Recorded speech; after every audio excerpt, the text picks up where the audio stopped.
hinuhulaan po ninyo nung isang linggo pa to diba? May malakas na. Ito na po yung hinula po nyo kaibigan. Nagkatotoo na agad. Kasi mayroong bagyong Leon po ngayon ay super typhoon. Marami pong nakapanood sa pagtatanong natin po doon kay kaibigan, yung tatay mo, Shoto, na oo, dapat maghanda dahil yung malakas na bagyo paparating na. Gusto ko lang malaman doon sa inyo kung meron po ba kayong alam kung saan po tatama. Guys, magandang gabi po sa lahat. Ngayon po, pinuntahan ko talaga yung park ni kaibigan natin Dwindling Linyo para po ay kausapin sila. Baka po meron silang nalalaman kasi meron pong nag-comment po sa video natin at saka nag-chat, nagtatanong kung saan po daw tatama po yung bagyong Leon po ngayon na nabuo na, no? Gusto po nilang malaman sa Duwende kung saan tatama yung super typhoon, no? Pag tinawag po guys na super typhoon, ibig sabihin niyan ay malakas, napakadelikado. Kaya nandito po tayo kasi po baka mayroong alam po yung mga kaibigan po natin tungkol po sa bagyo kung saan po pupunta, kung saan tatama, para din po daw makapaghanda din sila yung mga nagpatanong dito. Kaya maayong gabiin yung tanan guys ha.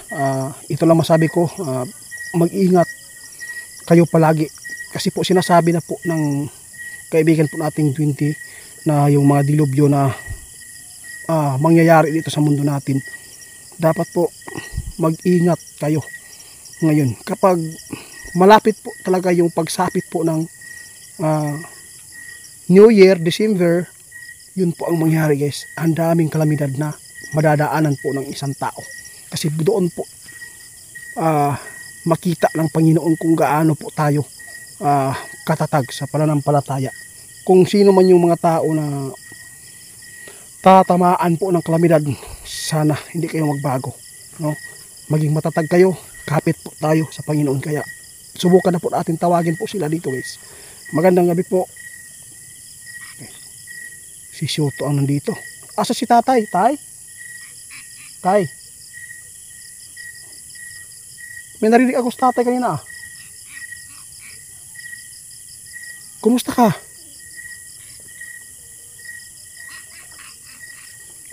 Oo nga, nandito po ako kaibigan kasi sinabi po ni tatay mo kanina nang pumunta po ako doon sa tirahan ni Linyo, yung old niya na punso. Grabe, no? Hinuhulaan po ninyo nung isang linggo pa to diba? May malakas na. Ito na po yung hinula po nyo kaibigan. Nagkatotoo na agad. Kasi mayroong bagyong Leon po ngayon ay super typhoon.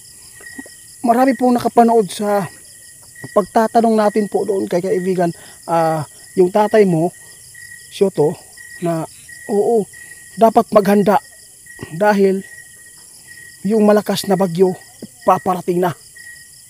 Gusto ko lang malaman doon sa inyo kung meron po ba kayong alam kung saan po tatama. Kasi hindi naman po natin kabisado yung mga lugar na yan, no? Ano po? Guys, pakinggan po ninyo, meron sinabi si kaibigan, no? Dapat po daw talaga ngayon, maghanda na kayo before wala pang bagyo. Dapat po nakaimpake yung mga damit po ninyo, ilagay po nyo sa plastic na hindi po nababasa. At saka yung mga bata na maliliit, dapat po meron kayong dala po ng mga kanang bitaw dili mo maigo. Dito, may mga taming ba sa inyong lawas na dili mo maiguan ng mga kahoy na manglupat ang mga shin ba, no? Grabe naman to kaibigan. Totoo po ba talaga yung balita ngayon na super typhoon po daw ito? Oo, nabuo na po.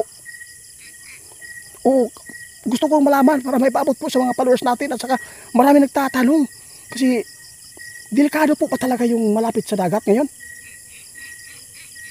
Guys, kung meron man, no, sabi po ni kaibigan, manood po kayo sa TV ngayon, no, kung alin po doon ang sinasabi nila na matatamaan po ng bagyong super typhoon ngayon, dapat po wag po kayong mag kampante dahil po ay kapag nakita po ninyo kung saan po tatama po yung bagyo ngayon sa mga probinsya po niyo, dapat maghanda na kayo.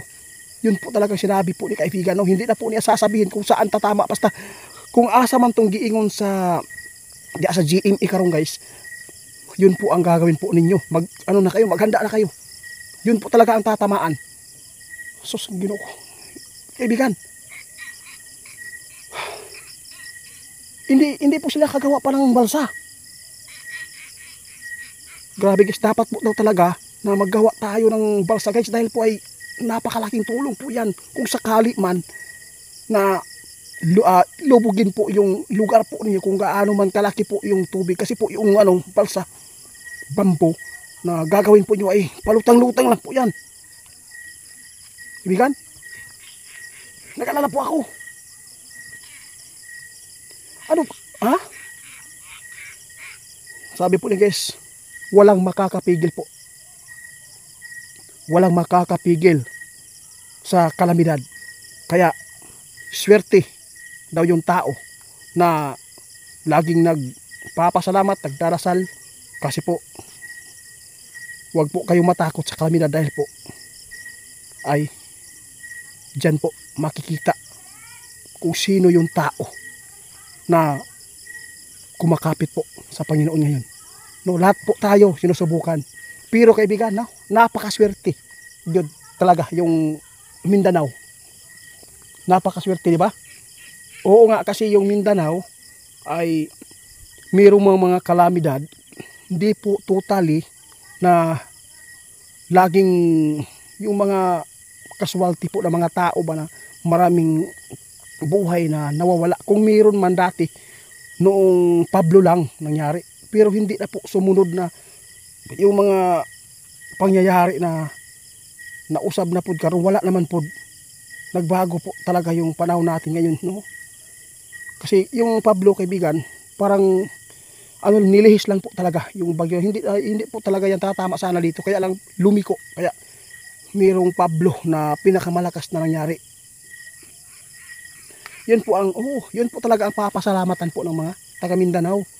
Pasalamat tayo, minahal po tayo ng Diyos dito, kasi po mayroon mga kalamidad tulad po na slide, no, tulad po doon sa sa parapitan na slide sa kanang Apix o Masara, di ba? Nakita po yun po ang pinakamasakit na pangyayari. Pero yung bagyo, paminsan-minsan lang po yan sa atin. Ang delikado lang po talaga dito yung landslide. At saka yung sa Manila, kadalasan walang landslide, pero baha at saka yung bagyo palagi doon. Pero sa atin, minahal pa rin tayo ng Panginoon. Yun po na talaga. Ipasalamatan natin guys. Sa lahat po na makapanood sa video ito, kasi yung nagpatanong sa atin, no, sinabi po ni kaibigan, manood po kayo doon sa balita sa GMA kung saan po tatama yung bagyo, kung saan po talaga pupunta yung hangin na super typhoon. Dapat po maghanda na po kayo, kasi yung mga sinasabi po doon sa GMA na